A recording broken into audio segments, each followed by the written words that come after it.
अतः सभी संगीत उपासकों को अपने गुरुदेव जी के बताए और उनके नियमावली पर ही सदा गमन करना चाहिए। अब हम बात करते हैं स्वरों की मर्यादा। हमारे स्वरों की मर्यादा क्या-क्या है? जब एक उपासक संगीत की ओर बढ़ता है, तो उसको किन-किन मर्यादाओं का ध्यान रखना परम आवश्यक है। सबसे पहले संगीत के प्रारंभिक विद्यार्थियों में ये धारणा कतई नहीं होनी चाहिए कि हम जल्दी से आगे बढ़ लें, अर्थात धैर्य का आपा कतई नहीं खोना चाहिए। सबसे पहले धैर्य, नम्र, प्रयत्नशील ये जो भाव है, और मैं इसको जटिल भाव कहूँगा, ये बिल्कुल अपनाने चाहिए। धैर्यता, नम्रता, सरलता, सहजता ये परम आवश्यक है।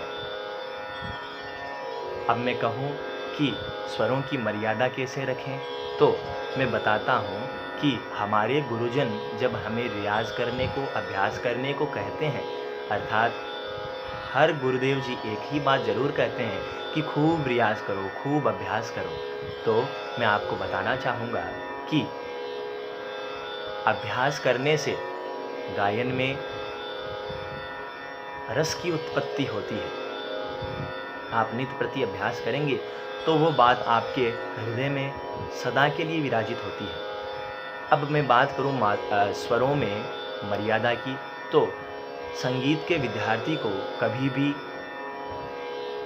एक सीढ़ी से सीधा 10वीं सीढ़ी पर या किसी भी श्रेणी में ऐसा नहीं होना चाहिए, क्योंकि जब हमारे गुरुदेव जी सबसे पहले हमें अलंकार का अध्ययन करवाते हैं, तो हमें नित्य प्रति उसका ही चिंतन करना चाहिए। सीधा रागों के भीतर प्रवेश नहीं करना चाहिए। तो सबसे पहले जब हमें अलंकार बताए तो हमें वो करना चाहिए। फिर हमें जब ठाटों का ज्ञान कराए तो वो चिंतन करो। फिर रागों का चिंतन करते करते सदा संगीत को समर्पित हो जाओ। तो जब हमें जितना बताएं उतना ही करें और अभ्यास नियमित करें, पर उस कठिन अभ्यास का प्रयास ना करें जो आपके गाने में कर्कश भाव ला दे। तो आपको सबसे पहले, जैसे एक गायक मध्य सप्तक में बहुधा चलन करता है, मंद्र में भी करता है और तार सप्तक में भी करता है, परंतु मंद्र सप्तक में चलन करता है और तार सप्तक में चलन करने से गले में खरज का रियाज बहुत सुंदर हो जाता है, जिससे तार सप्तक में बहुत सुरीला गायन हो सकता है, बहुत देर तक ठहराव बन सकता है। किंतु मध्य सप्तक से मंद्र और मंद्र से सीधा मध्य के बाद में तार सप्तक में गमन करते हुए ये नहीं सोचना चाहिए कि हमें तार सप्तक के निषाद तक पहुंचना है, ये नहीं होना चाहिए। धीरे धीरे प्रयास करें। सबसे पहले मध्य सप्तक को आप रिझाएं, फिर उसके बाद में खरज में आप मंद्र सप्तक में जब उतरें तो निषाद, धेवत, पंचम इस तरह धीरे धीरे उतरें, और तार सप्तक में भी जब जाएं तो यही आपका चलन रखिए कि सबसे पहले षड्ज तक तार के पहुँचें, फिर आप ऋषभ तक, फिर गंधार, मध्यम, पंचम, धीरे धीरे आप पहुँचें। सीधा तार सप्तक के षड्ज से तार सप्तक के निषाद तक आप ना पहुँचें। इसलिए आपको ये बात ध्यान में रखना परम आवश्यक है, नहीं तो आपके गायन में बहुत से दोष उत्पन्न हो जाएंगे जो कि उनको निकालना बड़ा मुश्किल रहता है।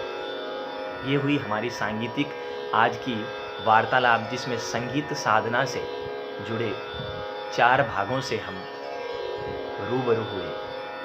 अब हम अपने हृदय की बात करते हैं कि संगीत कोई मामूली विषय नहीं है, क्योंकि अभी मैंने पूर्व में जैसे बताया, हमारी देव विद्या जो कि ज्योतिष, जो कि देवताओं की है, और जो जिनको प्राप्त हो वो तो परम सौभाग्यशाली रहेगा। तो हमारी देव विद्या, हमारा पांडित्य कर्म और हमारी संगीत उपासना, हमारा संगीत विषय जिनको मिले वो परम सौभाग्यशाली रहता है। अतः सदैव इसकी इज्जत, सम्मान और इसकी रक्षा करना आप सभी का परम धर्म है। तो और कुछ लोग कहे कि जैसे कुछ अपभ्रंश तौर पर अगर किन्हीं का मत हो, तो मैं उनको भी एक सुझाव देने की चेष्टा करता हूँ कि संगीत जो है वो मामूली विषय नहीं है, क्योंकि अगर संगीत मामूली विषय होता तो आप हर किसी को भी अगर तान और आकार में जाके कुछ सुनाते तो उसको खटकता नहीं वो। क्योंकि हमारे शास्त्रीय संगीत की इतनी बड़ी विशेषता है कि वो जनरंजन में ध्यान कम और ईश्वर गुरु माता पिता का सुमिरन करने में अत्यधिक लगा रहता है।